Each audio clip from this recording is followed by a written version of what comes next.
안녕하십니까, 위험상입니다. 지금 시간 4월 21일 월요일이고요. 12시입니다. 제가 비트코인 같은 경우는 4월 7일부터 계속 매수하라고 했고, 제 영상들 보면 비트코인은 다 매수하라는 말밖에 없습니다. 비트코인은 올 한 해 계속 좋을 거라고 생각했기 때문이죠. 제가 4월 7일 날 여러 가지 근거를 얘기했었습니다. 이전 매물대 지지 및 이전 고점 도달을 했고, 일봉상 상승 다이버전스, 바닥 부근에서 쏟아지는 악재, 그다음 기능 하락 중에 제대로 된 반등이 한 번도 없었다. 그래서 73에서 75K 정도 구간을 준다면 무조건 사야 한다, 이렇게 말씀을 드렸고요. 그리고 4월 7일 영상 추가로 복귀를 해보자면, 목표가를 어떻게 정할 것이냐에 대해서는 1차 88K 정도 제가 보겠다 했고, 그 뒤에 이제 98K, 101K 잘 뚫게 된다면 120에서 130K까지 보겠다. 그 다음에 14일 일주일 전 영상에서는 일단 88에서 88.5K를 도달하고 나서 떨어지게 되면 전부 매수 영역이 될 것이다. 변함은 없습니다. 일단 88.5K 정도는 일단 간다. 그 뒤에 내려오면은 일단 매수를 해야 된다 라고 생각하고 있기 때문에 차트 보면서 어떻게 될지 한번 말씀드려 보겠습니다. 지난 영상에서 제가 73에서 75K 정도 여기를 저점으로 생각을 한다 라고 얘기했던 이유는 여러 가지 근거가 있겠지만, 가장 강력한 근거는 저점이 낮아지는데 반면에 무려 일봉에서 이런 식으로 RSI가 올라가면서 상승 다이버전스를 만들었다. 이게 첫 번째 근거였었고요. 그 다음에 두 번째 근거로 얘기했던 게 뭐였냐면 매물대였습니다. 매물대.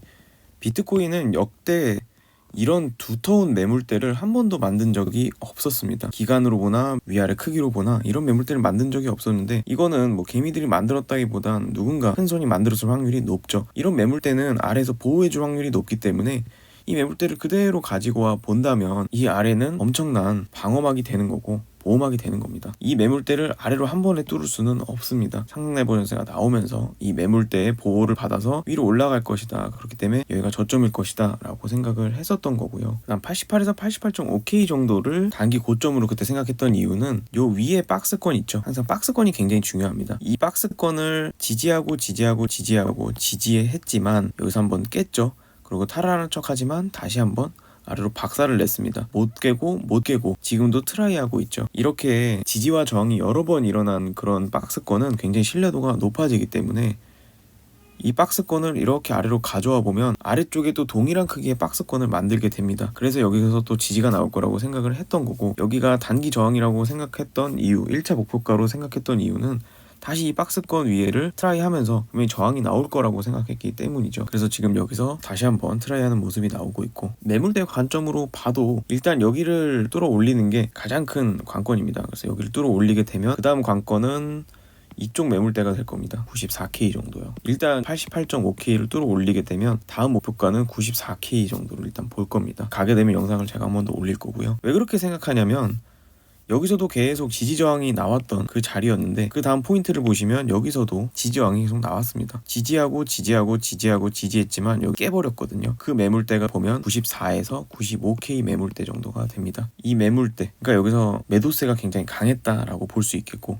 이 매물대를 다시 이렇게 가져와 보면 이 매물대 하단은 다시 한번 굉장한 저항이 될 겁니다. 그렇기 때문에 여기서 한파동 올리고 나서 여기서는 어디까지 내려올지 지금은 알 수 없지만 다시 한번 뚫었던 여기까지는 조정이 나올 확률이 높지 않나, 현실선 이렇게 보고 있기 때문에 일단은 94에서 95K 정도에서는 분할 익절하는 게 맞다라고 보고 있고, 그 전에 88.5K, 88K를 뚫어주는지 보는 게 제일 중요하겠습니다. 비트코인을 제가 이전부터 좋게 봤지만 지금도 계속 좋게 보는 이유가 뭐냐면, 평행 추세에서 이런 식으로 비트코인이 놀고 있었는데 여기서 잠깐 튀어나갔었습니다. 비트코인이 이제 시즌 종료인가 라고 생각을 했었는데 다시 이 안으로 들어왔죠. 이게 되게 굉장히 긍정적으로 저는 보고 있고, 그에 더해서 계속 뚫지 못했던 요 라인 있죠.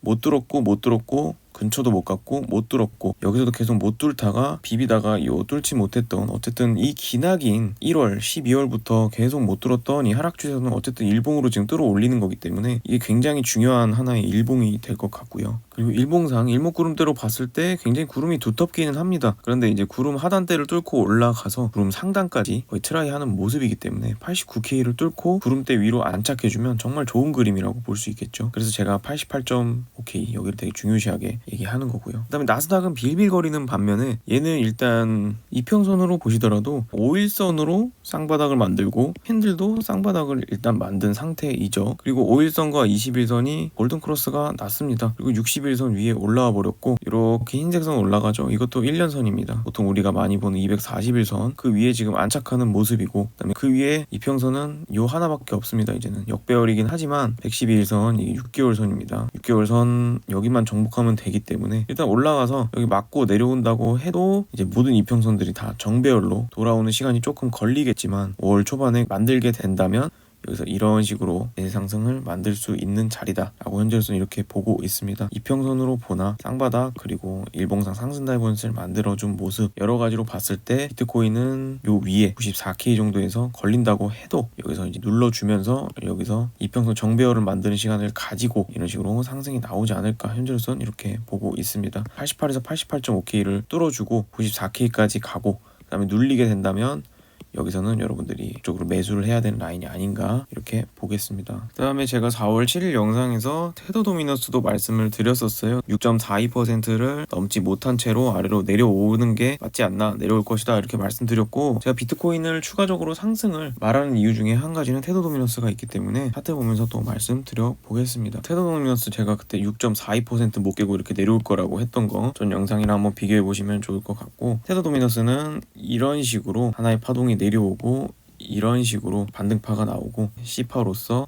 이런 식으로 쭉 내려올 것이다 이렇게 말씀을 드렸고, 현금 비율을 얘기하는 거고 비트코인이랑 역의 관계라고 보시면 되겠습니다. 이런 식으로서 추세선을 그어보면 계속 저항이 생기죠. 좀 뚫는 척 하더라도 6.42%못 넘고 내려올 것이다 라는 게 첫 번째 근거였던 거고, 그 다음에 여기서 이렇게 쭉 추세를 그어보면 이 추세가 이탈하게 되면 본격적으로 테더 도미넌스는 아래로 쏟아질 것이다 라고 얘기를 했었습니다. 그래서 이 추세를 이기지 못하고 내려오는 모습이고, 이 추세선까지 뚫고 일봉이 안착을 하고 이제 주봉이 내려오는 상태이기 때문에 테더 도미넌스의 추가 하락을 기대해 볼 수 있고, 그렇다면 비트코인의 추가 상승을 기대해 볼 수 있겠죠. 일봉으로 보게 되면 비트코인과 반대로 얘는 5일선하고 21선이 데드크로스가 났습니다. 그러면서 이 추세선을 리테스트까지 하고 이탈하는 거기 때문에 본격적 테더 도미넌스의 하락이 나온다고 보는 게 합리적이겠죠. 그 다음에 곧 이제 60일선 저항을 막고 올라간다고 하더라도 테더 도미넌스는 다시 내려가게 될 겁니다. 그리고 여기서 이평선들이 굉장히 많이 모이는 이 구간 있죠. 여기가 한 4.8 중반 이 정도가 될 겁니다. 4.85%. 여기서는 이제 큰 저항이 걸리고 다시 테더 도미넌스가 올라갈 확률이 높기 때문에 저는 여기까지 내려올 때까지 비트코인이 꽤 좋은 상승이 나오지 않을까. 여기쯤에서는 일단 비트코인을 단기적으로 익절을 하고 재매수를 보는데 좋은 지표로서 활용할 수 있겠다고 보고 있습니다. 그리고 저는 엘리어트 파동을 주로 보고 차트를 주로 보는 사람인데요. 오늘 제가 마지막으로 드리고 싶은 말씀은 결국 비트코인이 됐든 미국장이 됐든 올라가는 힘 그리고 올라가는 파동을 만드는 것은 유동성이라는 거를 저는 말하고 싶습니다. 이 지구상에 돈이 넘쳐 흐르고 화폐가 넘쳐 흐르고 굴러다니게 되면 결국 비트코인이 됐건 미국 주식이 됐건 다 밀려 올라가게 돼 있다라고 생각을 합니다. 지금 보면 EU는 6연속 금리 인하를 하고 있죠. 금리 인하가 결국은 무엇일까요? 대출 금리가 낮아지고 뭐 이런 걸 생각할 수 있겠지만 궁극적으로는 돈이 풀린다 이런 소리라고 보시면 되겠고요. 그 다음 미국은 뭐 파월을 자르네 마네 이런 부분을 봤을 때 트럼프가 미쳤구나 이런 생각을 하실 게 아니라, 미국은 지금 금리 인하를 조금 미루고 있지만 미국을 제외한 대부분의 나라는 지금 보면 다 컷이라고 써있죠. 대부분 다 금리 인하를 지금 하고 있습니다. 그 다음에 물가가 막 폭등하거나 이런 게 아니라면 대부분 다 금리 인하를 하고 있는 거죠. 그에 대해서 유럽들이 지금 방산 쪽에 계속 투자를 하고 있고 국채를 찍어내서 방위비를 증액한다, 국방비 증액한다 이런 얘기가 있죠. 이게 이제 뭐 트럼프가 나토를 탈퇴를 하네 그런 얘기를 하면서 방위비를 증액하라 이런 얘기를 하는 것 자체가 이제 트럼프가 미쳤구나라고 생각하기보다는 이것도 결국 얘네들 돈을 찍어내는 겁니다. 물론 방위비를 증액하기 위해서 돈을 다 국채로 찍어내는 거지만 그게 결국은 유동성이라는 겁니다.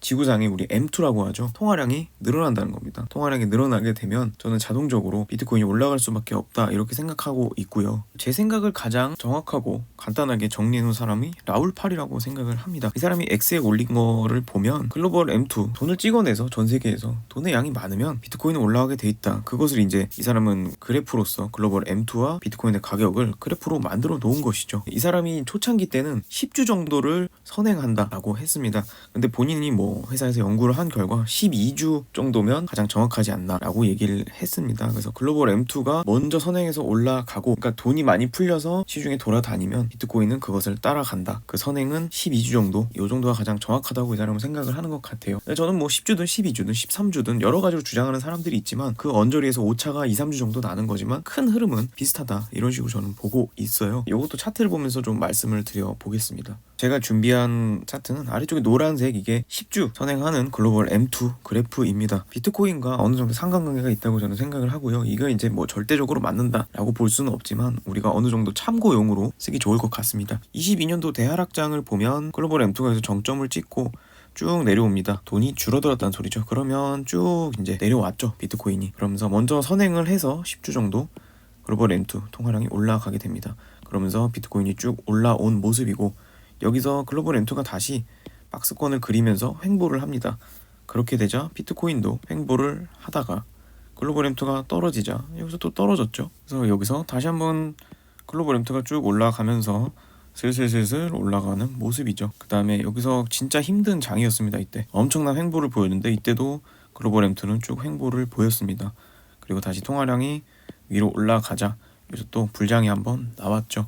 그러고 나서 M2가 또 쭉 떨어졌습니다. 통화량이 줄자 여기서 다시 큰 하락이 나왔죠. 그래서 지금 우리가 한 요 정도 위치에 있습니다. 요 정도의 위치에 현재 있는 거고, 글로벌 M2는 지금 이게 10주 선행한 거기 때문에 앞서 나가고 있습니다. 한국이 지금 금리 인하를 하고 있고 돈이 풀리고 있고 달러 인덱스가 떨어지고 있고 그러면서 쭉 돈을 푸니까 글로벌 M2는 올라가고 있는 상황입니다. 지금까지 경향성을 봤을 때 글로벌 M2는 올라가고 있는 상황이기 때문에 비트코인도 이에 맞춰서 위로 올라가는 게 맞지 않을까라고 저는 그렇게 생각을 합니다. 이 글로벌 M2 통화량을 보고 나서 비트코인이 몇 달러까지 올라가는지를 정확히 알 수는 없지만 우리는 그냥 경향성을 보자는 겁니다. M2가 증가하면 증가할 확률이 높고, 횡보하면 횡보할 확률이 높고, 떨어지면 떨어질 확률이 높고, 올라가면 올라갈 확률이 높고, 그러니까 M2는 이미 앞으로 10주에서 12주를 선행해서 올라갔기 때문에 비트코인도 아무리 못해도 10주에서 12주 정도는 올라가 줘야 되지 않나 라고 저는 그렇게 생각을 하는 거고요. 그래서 이런 걸 엘리어트 파동으로 보면 하나 둘 셋 넷 다섯 1파 상승에 따른 2파 조정이다. 내려온 것은 뭐 3, 3, 5, ABC로 내려왔다. 그 이후에 우리가 나가는 것은 3파가 되겠고, 3파 이후에도 여기서 3, 4, 5 이런 식으로 올라간다. 그러니까 저는 아무리 못해도 120에서 130K는 갈 것이다. 하지만 가는데 오래 걸리겠죠. 연말까지 3, 4, 5로서 우리가 겨울이 올 때까지 저는 쭉 우상향이 나갈 거라고 봅니다. 그 사이에서 이 구간에서 이제 어디서 사고 팔고를 할 것인가, 이걸 이제 세부적으로 보는 건 이제 엘리어트 파동을 또 보는 거고요. 선물을 하는 사람들이 아니라면 그냥 글로벌 M2의 통화량을 큰 뭉탱이로 보듯이 비트코인 역시 저는 연말에 120에서 130K 최소 이 정도는 가 있을 것이다. 우리가 이런 큰 흐름을 보면서 먹자. 어차피 돈은 계속 통화량은 증가하고 있고, 그 증가된 통화량은 결국엔 비트코인으로 흘러갈 것이고, 그 비트코인으로 흘러간 것이 알트코인으로 갈 것이고, 저는 이렇게 생각을 하고 있습니다. 그래서 여러분들 이 작은 구간에서 너무 연연하지 마시고 이런 큰 그림을 생각했으면 좋겠다라는 취지에서 맨 마지막에 유동성을 이렇게 언급을 했습니다. 그래서 저는 현재 멤버십 운영하고 있고요. 멤버십 영상에서는 이런 식으로 실시간으로 비트코인 다른 종목들과 함께 언급하고 있고요. 그래서 비트코인 같은 경우는 실시간으로 영상을 올릴 수 없을 때는 게시물로 자주 이런 식으로 브리핑을 하고 있습니다. 그래서 이런 초록 박스 위로 가면 88.5K, 뚫리면 80K 초반 브리핑을 드리고 있으니까 영상이 많이 도움이 되셨으면 좋겠고, 그다음에 정보 필요하신 분들은 멤버십 오셔서 많은 정보 얻어가셨으면 좋겠습니다. 긴 영상 봐주셔서 감사합니다.